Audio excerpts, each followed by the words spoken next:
Vamos a orar, hermanos, antes de pasar al pasaje que nos toca el día de hoy. Padre, te damos gracias en esta mañana, Señor, te agradecemos. Queremos bendecirte, Señor, porque tú has sido misericordioso, bueno con nosotros. Y no hay mayor expresión de tu amor para con nosotros que tu Hijo Jesucristo, Señor, enviado por todos nosotros. Esa es la expresión de tu amor para con nosotros, Señor. Gracias por ese amor en Cristo, por ese amor extravagante, por ese amor infinito, perfecto, inagotable para tus hijos. Ahora estamos aquí, Señor, con el propósito de continuar siendo guiados y dirigidos por ti, Señor. Y para eso tú nos has dejado las Escrituras. Tú nos has dejado tu palabra, que es toda suficiente, que es inerrante, infalible en todas sus promesas. Rogamos que tu Santo Espíritu que está entre nosotros pueda tomar tu palabra, Señor, y alumbrar nuestras mentes con ella. Que podamos ser sorprendidos, impactados por estas promesas, por tu palabra y salir de aquí, Señor, motivados. Si hay necesidad de que tú hables para corregir, para dar ánimo, para exhortar, hazlo en la manera en la que tú quieres, Señor. Reconozco, Señor, mi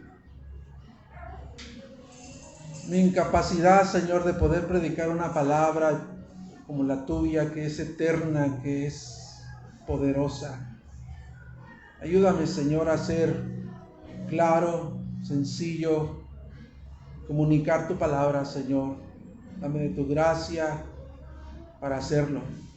Te lo pido en el nombre de Cristo Jesús, que podamos salir de aquí edificados. Añade bendición a tu palabra. Amén.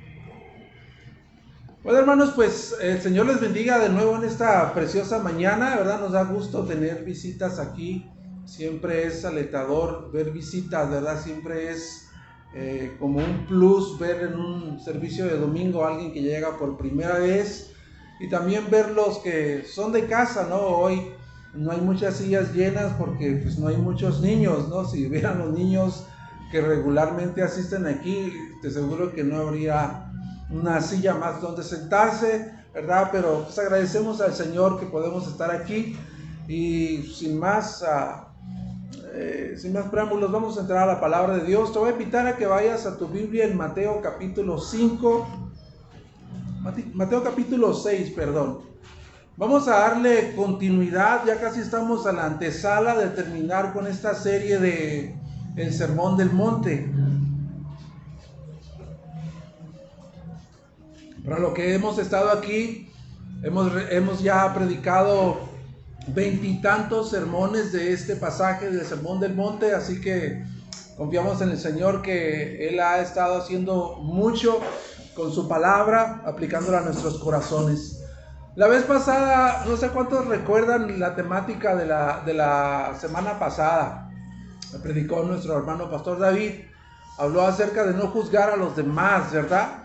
Entonces, ese fue el pasaje de la semana pasada. Jesús exhorta en el Sermón del Monte a sus discípulos a no ser hipercríticos. ¿Recuerdan? No juzguéis para que no sean juzgados. Jesucristo está dando una enseñanza ahí en el Sermón del Monte a sus discípulos para que no sean hipercríticos en condenar a los demás, sino juzgar todas las cosas con justo juicio y a corregir hábitos pecaminosos de nuestra propia vida antes de que estemos capaces de quitar la viga, ¿verdad? O de quitar, la paja de nuestro hermano, quitar primeramente la viga de nuestro propio ojo. Ese fue el pasaje de la semana pasada. Y en el pasaje que nos concierne hoy, Jesús habla acerca de la oración. Y para empezar, pues a lo mejor tú puedes preguntarte dónde está la conexión. ¿Dónde está la conexión entre el tema pasado, que es no ser hipercríticos, no juzgar a los demás? Y ahora Jesús, en el pasaje que nos toca el día de hoy, habla acerca de la oración. Y casi a punto, a la antesala de terminar con el Sermón del Monte, habla y enseña de nuevo acerca de la oración. Y para contestar esa pregunta acerca de que quizás no haya una conexión, durante todos los pasajes que hemos escuchado del Sermón del Monte, sabemos que hay una secuencia lógica en todos los mensajes que Jesucristo dio en el Sermón del Monte, que no son mensajes aislados uno del otro, sino que tienen una conexión. Y es importante también señalar que Jesucristo ya había hablado acerca de la oración. ¿Se acuerda que Él les dijo, les voy a enseñar a orar? O más bien los discípulos le preguntaron a Jesús, enséñanos a orar, y Jesús les da el modelo del Padre Nuestro. ¿Recuerdan, verdad? Que ya Él habló acerca de la oración, dándoles el modelo del Padre Nuestro. Sin embargo, aquí en este texto, antes de entrar a la exposición de este texto, Jesús de nuevo enfatiza lo esencial que es la oración.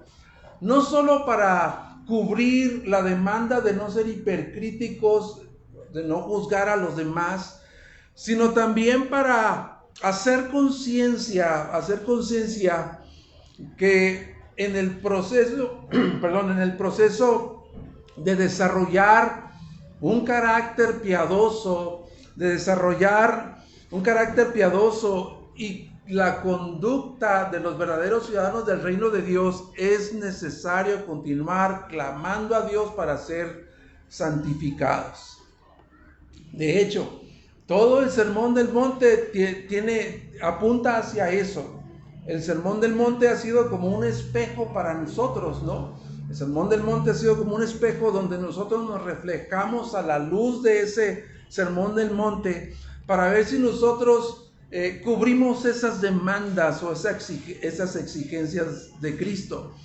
Porque prácticamente el Sermón del Monte es la descripción, es una descripción del carácter y la conducta de los verdaderos hijos de Dios, o los verdaderos discípulos, o los verdaderos ciudadanos del reino. Entonces Jesús, para hacer esto, de hablar de nuevo acerca de la oración, cita 3 verbos. Vamos a leer esa parte de la escritura. Acompáñame ahí a Mateo capítulo 7, del 7 al 12.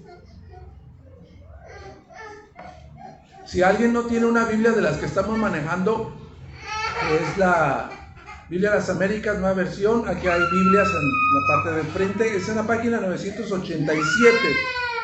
Este es el texto que nos concierne el día de hoy, y dice así: pidan y se les dará, busquen y hallarán, llamen y se les abrirá, porque todo el que pide recibe, y el que busca halla, y al que llama se le abrirá. ¿O qué hombre hay entre ustedes que si su hijo le pide pan le dará una piedra? ¿O si le pide un pescado le dará una serpiente? Pues si ustedes, siendo malos, saben dar buenas dádivas a sus hijos, cuanto más su Padre que está en los cielos dará cosas buenas a los que se las piden. Por eso, todo cuanto quieran que los hombres les hagan, así también hagan ustedes con ellos, porque esta es la ley y los profetas.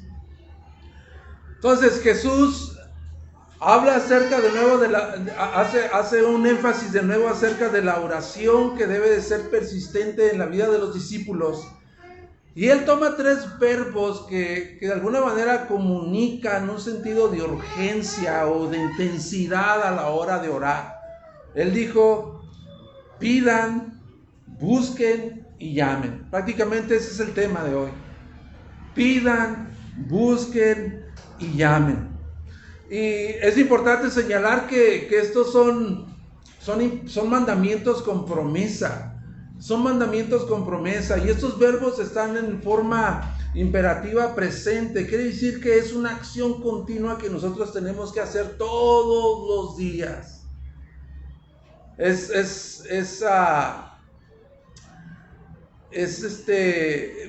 llama la atención de que él usa estos 3 mandamientos añadiéndole una promesa, como una orden, pero a la misma vez Jesús le añade una promesa. Es interesante saber que ahí hay un mandamiento, pero también hay una promesa, un mandamiento a orar, porque nosotros sabemos que el orar no es sencillo, hermanos.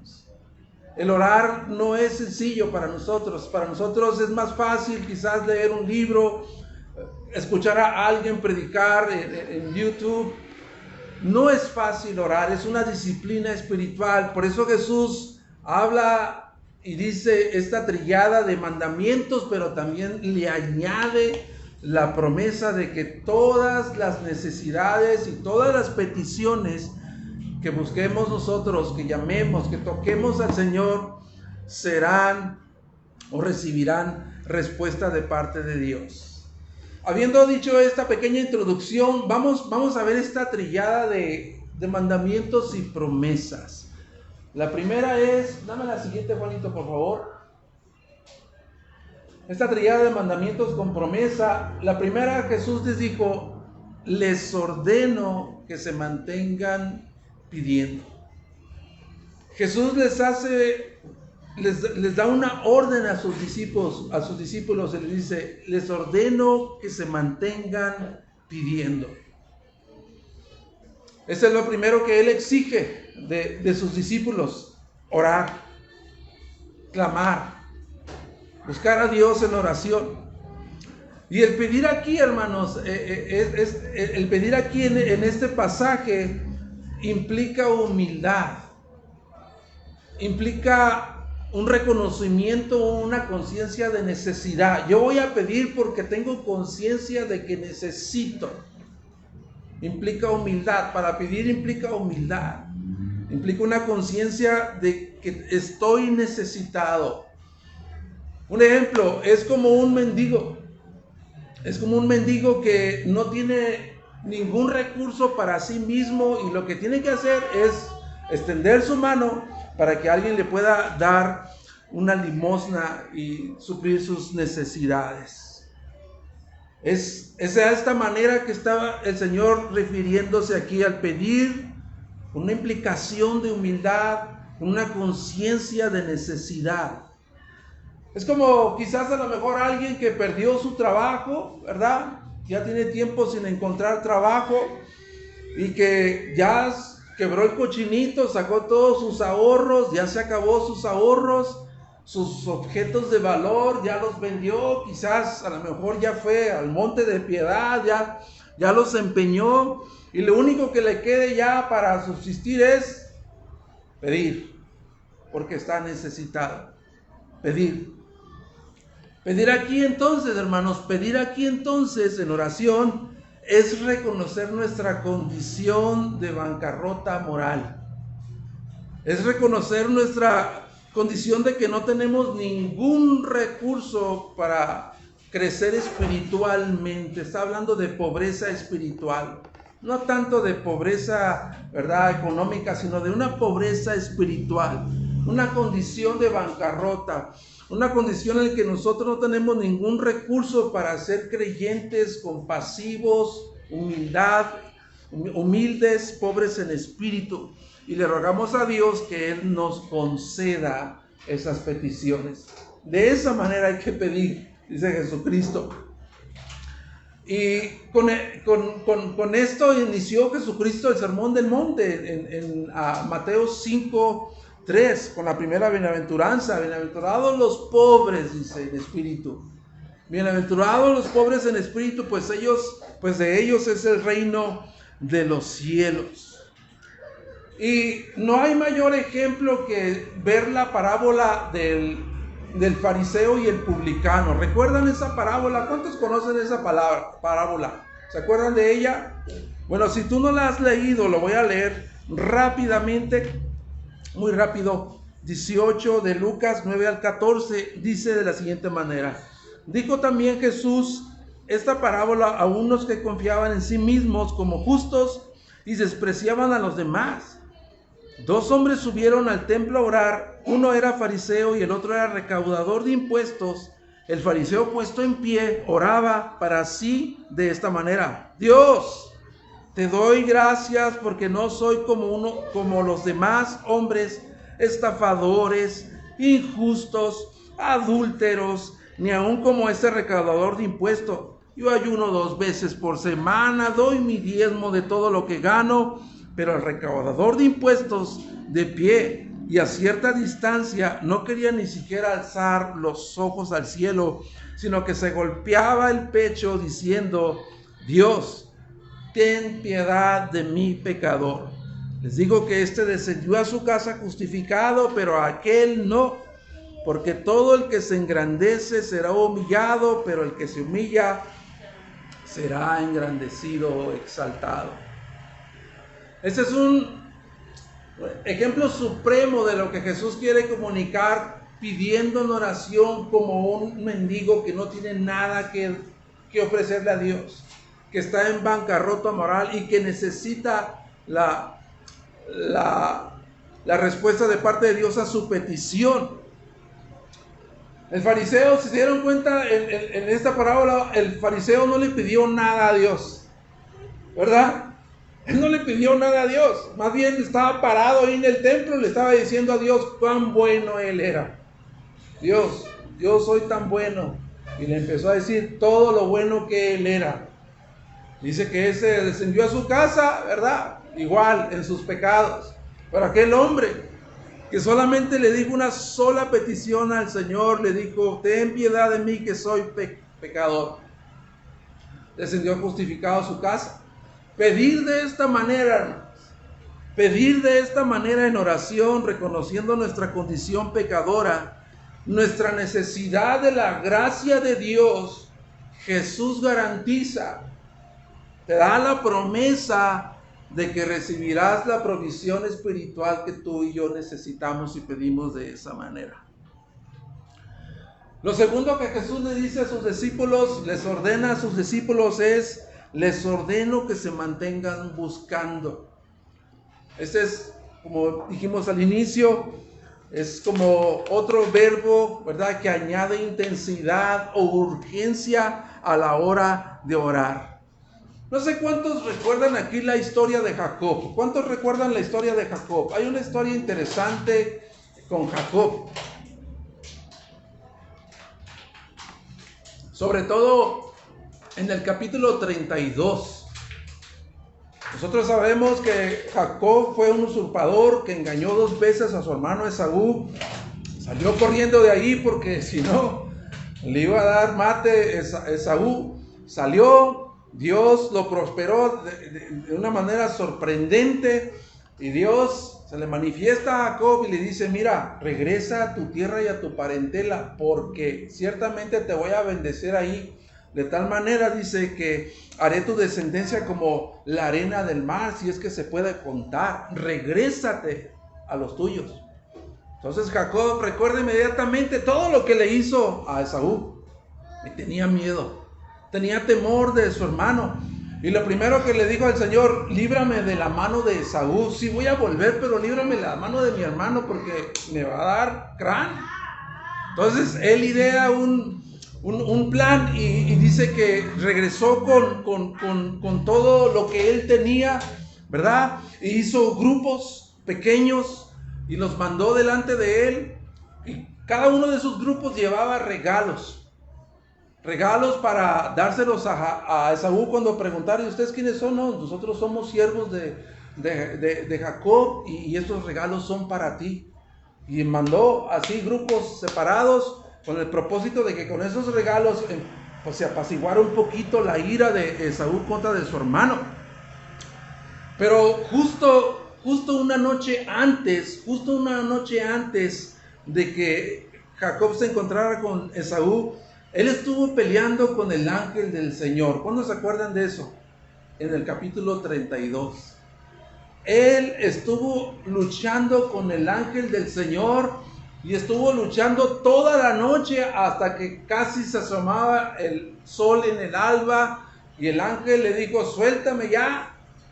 Y Jacob le dijo: yo no te voy a soltar hasta que tú me bendigas. Y fue perseverante ¿verdad? Insistente con el ángel hasta que recibiera la respuesta a su petición. Entonces lo que hace el ángel del Señor, moles, le da en la cadera, le disloca la cadera y le dijo al ángel, ponlas, ahí está tu bendición, ¿qué quieres?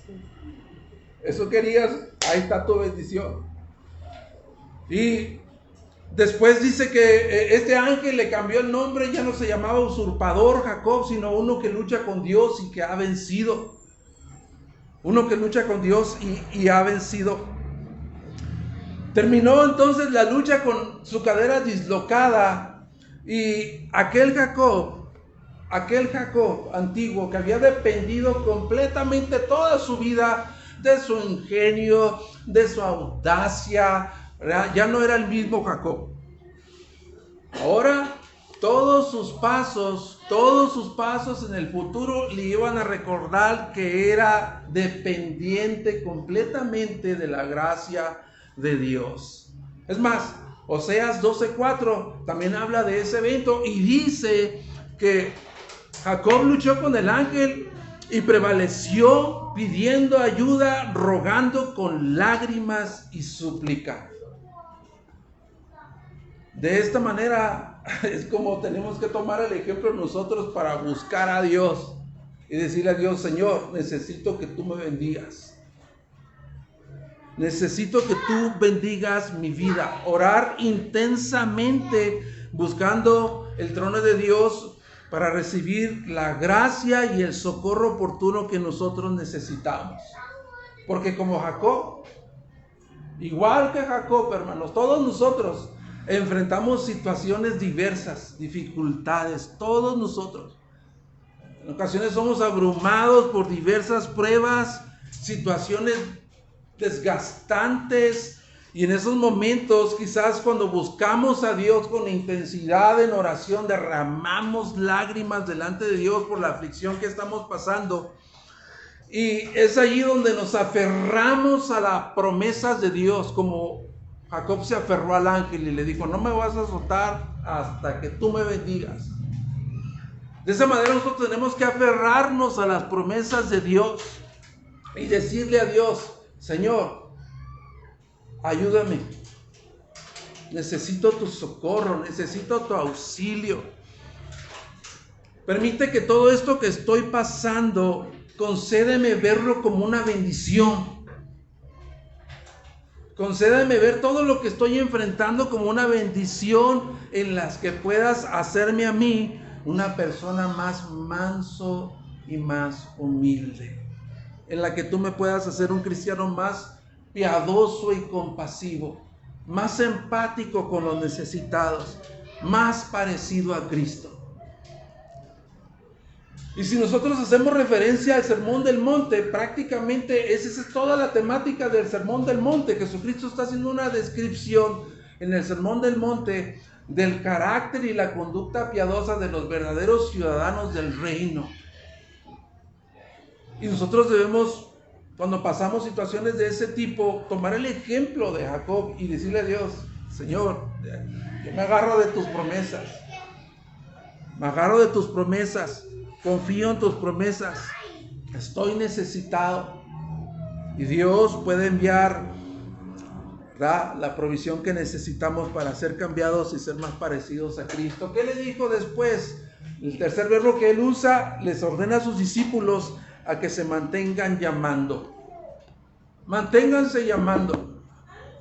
Manténganse llamando. Y aquí la idea que comunica este verbo es como cuando tú estás tocando a la puerta de alguien y no dejas de tocar hasta que se te abra. Hasta que la puerta se abra. Estás ahí, toque y toque hasta que la puerta se abra. El pasaje paralelo de Mateo 7 es Lucas 11. Vaya para allá, Lucas 11.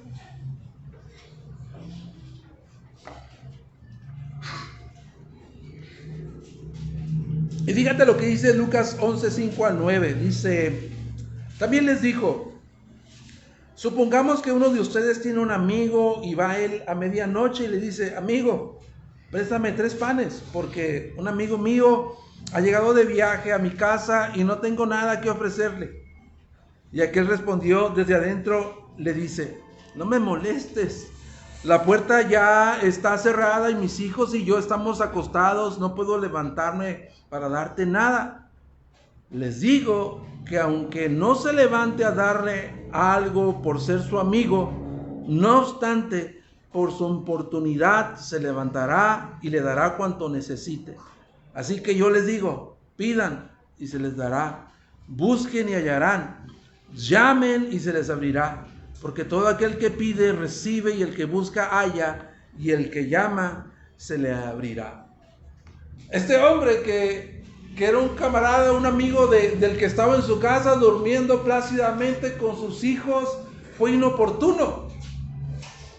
No sé cuántas veces te ha sucedido eso de que alguien te busca a esas horas. Yo no sé cuántas veces, no, que suena el teléfono, una emergencia y dices tú, no, levantarme, salir y... No sé cuántas veces te ha tocado vivir esa experiencia. Pero este hombre, ¿verdad? Que fue inoportuno por la perseverancia de estar tocando a la puerta de su amigo, por esa perseverancia, logró que su amigo, fíjate, que ya estaba predispuesto a no levantarse. Él ya estaba predispuesto a no levantarse, pero por su perseverancia de estar tocando a la puerta de su casa, terminó supliendo la necesidad de su amigo, ¿verdad? Hay otra parábola del juez injusto, donde también aparece en la escena una mujer que va y busca al licenciado, al juez ese, y le dice todos los días, iba a buscar a ese juez y le dice, hazme justicia, todos los días, ahí estaba la mujer, hazme justicia, hasta que el juez injusto dice, mira, ni conozco yo a Dios, ni para hacer buena obra, sino para que ya me deje de molestar a esta mujer, le voy a hacer justicia. En ambas historias, lo que sale a relucir es la perseverancia, la insistencia en ambas historias, ¿verdad? Sale a relucir esto. La perseverancia, la insistencia, la urgencia de orar, de clamar, de buscar, de llamar a Dios. Déjame decirte, Dios no es como ese amigo renuente que no está predispuesto a ayudar. Dios no es como ese juez injusto. Dios se deleita y se complace en proveerte todas las necesidades que tú tienes.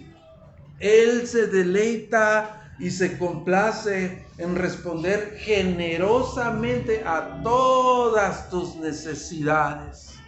Eso es lo que promete Jesús.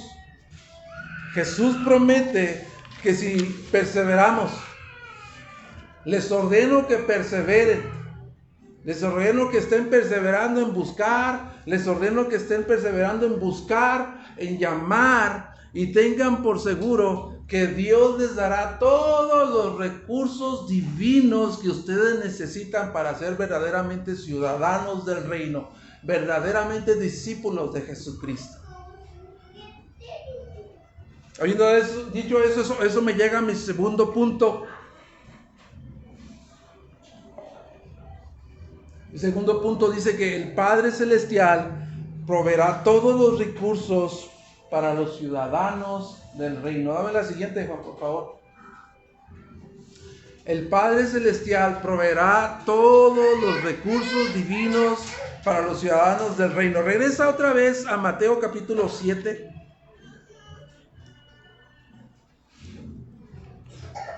Del 9 al 11 dice: ¿O qué hombre hay entre ustedes que si su hijo le pide un pan le dará una piedra, o si le pide un pescado le dará una serpiente? Pues si ustedes, siendo malos, saben dar buenas dádivas a sus hijos, cuanto más el Padre que está en los cielos dará cosas buenas a los que se los piden, dice. Voy a tener un momento aquí porque es necesario, hermano. Esta es una de las promesas, una de las promesas que han sido más mal interpretadas. Porque se han interpretado como si Dios, por medio de Jesucristo, nos diera un cheque en blanco. Y que le dijeras, ponle ahí lo que quieras. Ha sido malinterpretada como un cheque en blanco. O sea, Jesús dice, todo lo que pidieran al Padre, ¿verdad? Si ustedes siendo malos, cuanto más el Padre les dará todas las cosas. Y ha sido malinterpretada como un cheque en blanco, ¿verdad? Decirle a Dios, bueno, pues aquí Dios me está diciendo que yo puedo pedirle, ¿verdad? Que Él no me va a dar una serpiente en vez de un pescado, una piedra en vez de un pan. Él va a satisfacer mis necesidades. Ok, Señor, necesito un carro. ¿Cuánto le han pedido al Señor un carro? Necesito una novia o un novio. No. Pero malas noticias. Si tú antes, como yo pensé muchas veces, que esta oración implicaba que yo lo que le pidiera a Dios, Él me lo iba a dar. Pero, checa esto, la oración como el medio para conseguir bendiciones materiales no es el tema aquí. La oración como un medio para pedir y recibir bendiciones materiales no es el tema aquí. Porque Jesús en 6:33, Él ya habló acerca de eso. No se preocupen por lo que han de calzar, vestir, comer. Busquen primero el reino de Dios y todas esas cosas les serán añadidas. Entonces la oración aquí no es el tema de pedir bendiciones materiales, sino la oración que busca la ayuda de Dios para vencer todos los obstáculos que enfrentamos como hijos de Dios para crecer espiritualmente. Esa es la promesa. De recibir todos los recursos divinos de Dios para vencer, ser vencedores en Cristo con todas las circunstancias adversas que enfrentamos nosotros para crecer espiritualmente. Y Jesús para eso les da un simple ejemplo doméstico, ¿verdad? Y les dice, voy a hacer un contraste entre el Padre terrenal y el Padre celestial.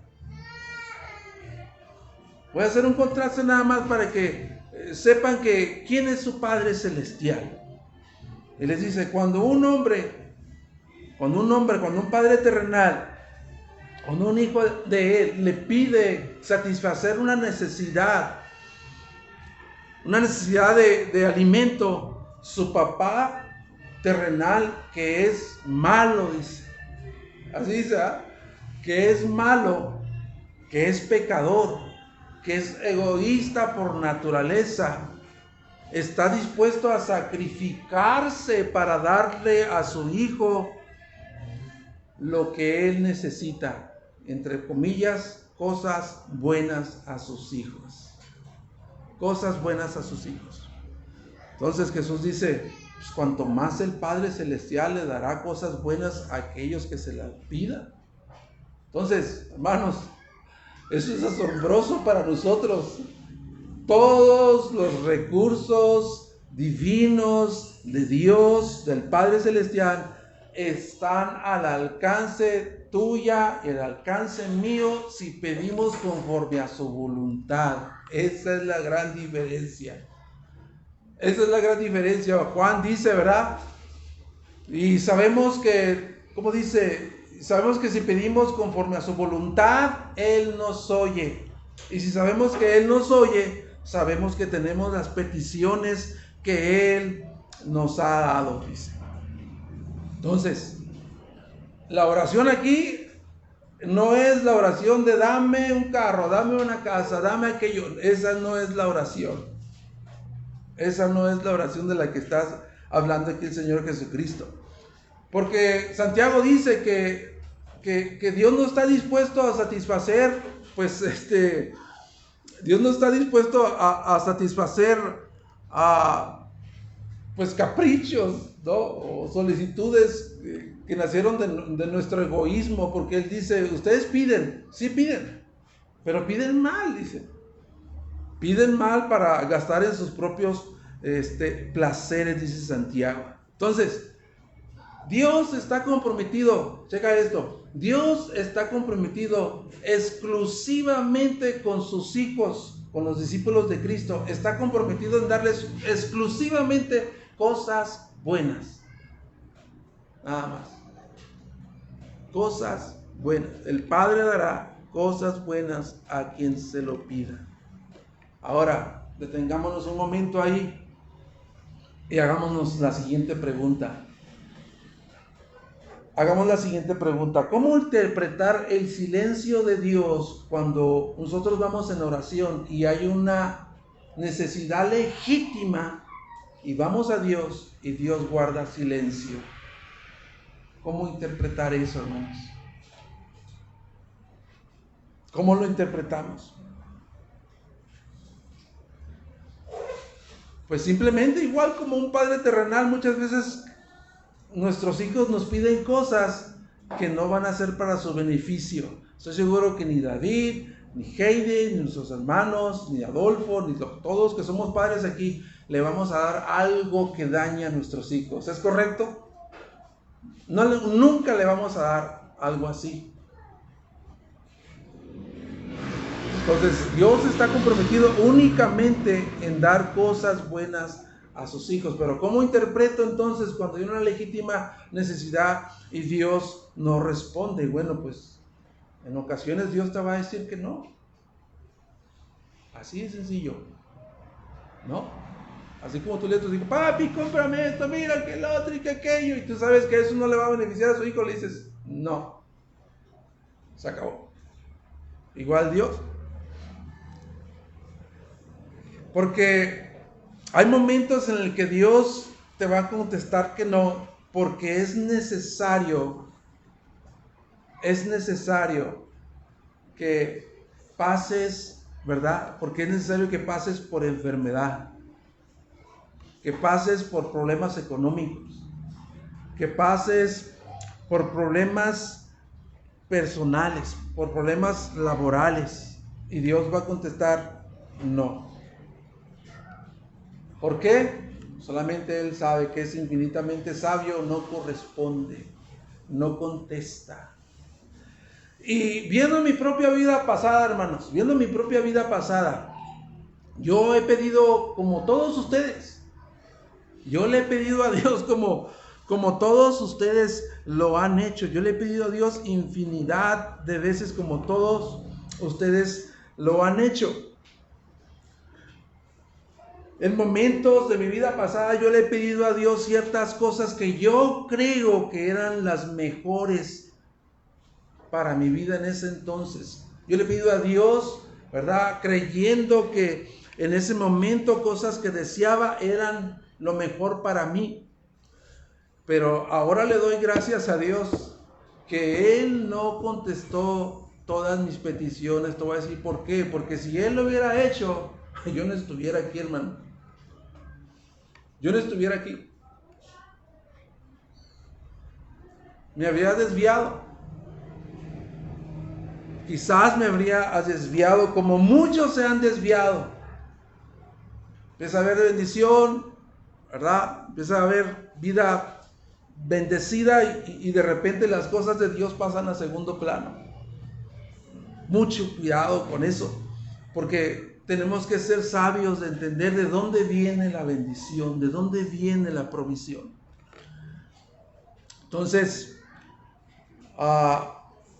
Dios dice, ¿verdad? Que en Isaías capítulo 55, versículo 8 dice, por cuanto sus pensamientos no son mis pensamientos, ni tus caminos, porque así como son de más altos mis pensamientos, mis caminos son muy diferentes a los tuyos.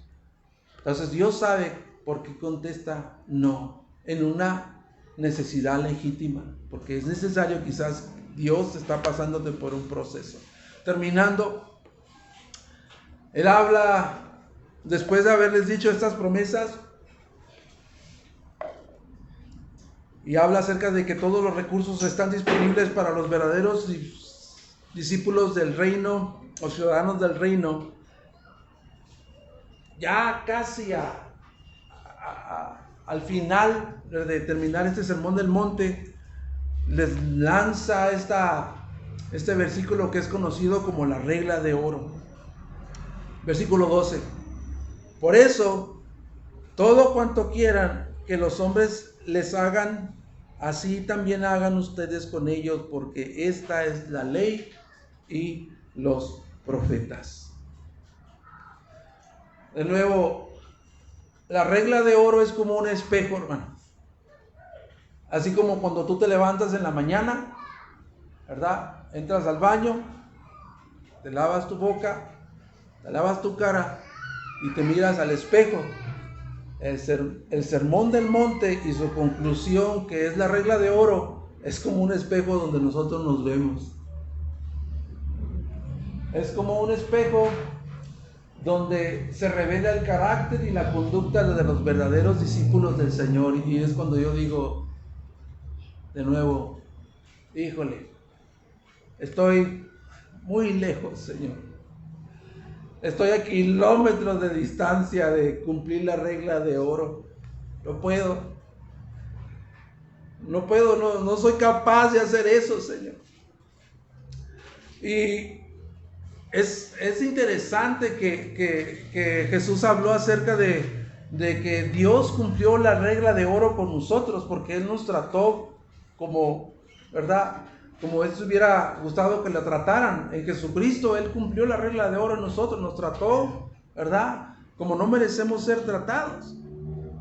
Entonces, este mismo Padre Celestial que dice Jesucristo que le va a dar buenas cosas a sus hijos, este mismo Padre Celestial también es un Dios compasivo. También es un Dios que es compasivo con todos los hombres. Dice que Él hace salir el sol tanto sobre buenos, sobre malos, y que hace descender la lluvia sobre los campos de los justos e injustos. Jesús está diciendo, ustedes hagan lo mismo.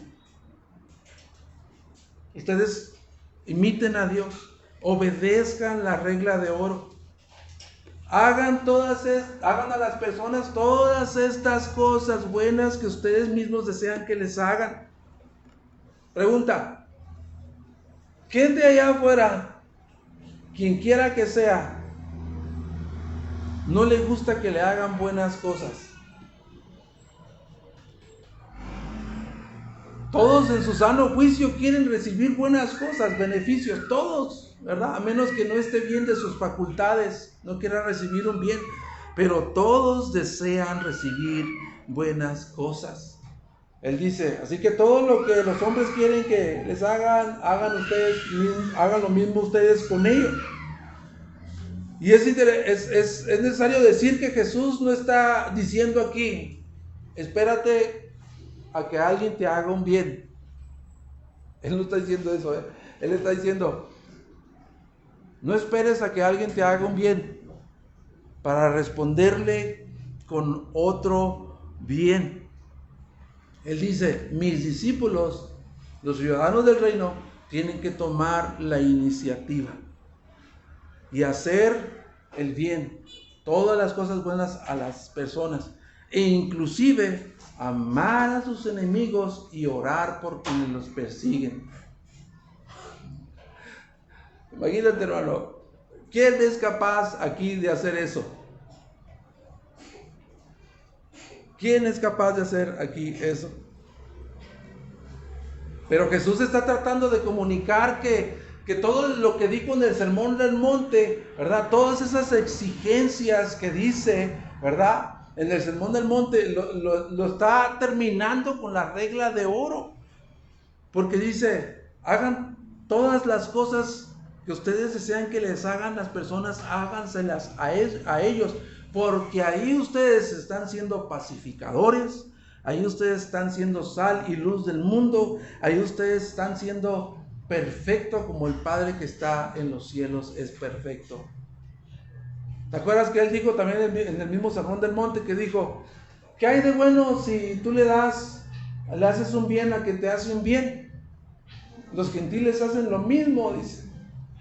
Los gentiles hacen lo mismo, dice. Más bien dice, amen a sus enemigos, oren por quien los maldice, para que sean perfectos como su Padre que está en el cielo es perfecto. Entonces, la regla de oro, hermanos. La regla de oro apunta al carácter y la conducta de los discípulos del reino y es una evidencia externa, ojo, es una evidencia externa de una transformación interna que resulta en una vida piadosa y compasiva. Esa es la regla de oro.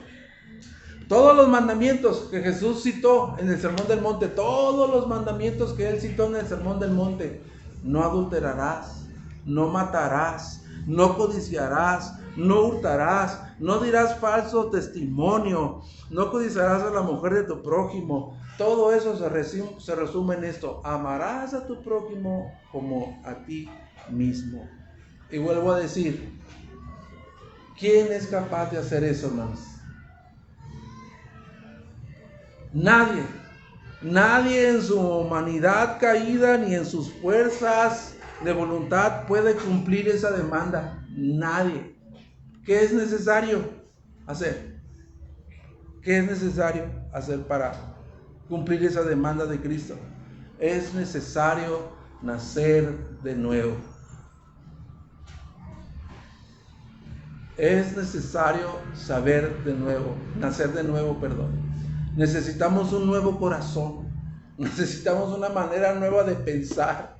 Necesitamos que nuestro entendimiento se vaya transformando. Necesitamos un nuevo corazón. Necesitamos nacer de nuevo.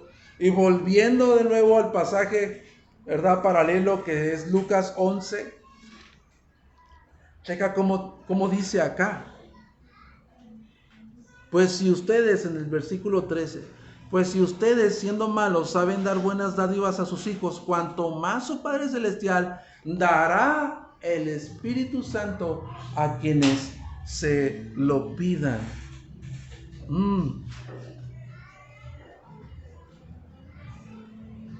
¿Oíste eso? Dios da el regalo más sublime que pueda recibir una persona: el Espíritu Santo, la tercera persona de la Trinidad. Él es la fuente, hermanos. Él es la fuente de toda bondad, de toda bendición y la causa de todo lo verdaderamente bueno que nosotros podemos recibir. Y si tú eres creyente, ya está contigo, hermano. Si tú has creído en el Señor como tu suficiente Salvador por lo que Él hizo en la cruz del Calvario, el Espíritu Santo está ahí. Y Él es la fuente. Él es la fuente de toda bondad y de toda bendición y la causa de todo lo verdaderamente bueno que tú y yo necesitamos para ser parecidos a Jesucristo. El Espíritu Santo. Él es uno de sus múltiples propósitos, dice Pablo en Romanos 8, es de que muchas veces nosotros no sabemos cómo pedir, dice. Pero es ahí cuando el Espíritu Santo intercede por nosotros con gemidos indecibles de acuerdo a la voluntad de Dios. Ese es uno de sus propósitos. Él nos encarrila, ¿verdad? Nos redirige de nuevo para empezar a pedir por la voluntad de Dios. Cuando nosotros queremos salirnos del carril, ahí está el Espíritu Santo para meternos de nuevo al camino de Dios. Ese es uno de sus propósitos. Conclusión. Preguntémonos esto, hermanos. Preguntémonos esto. ¿Por qué no he crecido espiritualmente como debiera ya haber crecido? ¿Por qué no he madurado en ciertas áreas de mi vida o de mi carácter como debiera ya haber crecido?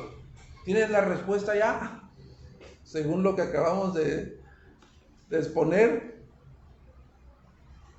Porque no hemos pedido, no hemos buscado, no hemos llamado intensamente, urgentemente, siendo perseverantes en ello. Dios no quiere dejarnos en esa condición, hermanos. Dios quiere llevarnos más allá. Dios quiere formar a Cristo en nosotros. Eso es lo que quiere Dios. Dios quiere llevarnos la milla extra, más allá. Él quiere formar Él quiere formar de nosotros ciudadanos del reino, transformados a la Cristo semejanza, parecidos, ¿verdad?, a todo lo que dijo él en el Sermón del Monte. Cristianos que sean pobres en espíritu, mansos, misericordiosos, pacificadores, que sean sal y luz del mundo, que amen al prójimo como a sí mismo, que oren por sus enemigos, que los bendigan, que sean generosos con los necesitados, que hagan tesoros en el cielo y no en la tierra, que no sean hipercríticos, sino juzgar con justo juicio, corrigiendo sus propios hábitos pecaminosos, que traten a los demás como quieren ser tratados. Eso es lo que quiere formar el Señor de todos nosotros, amados hermanos.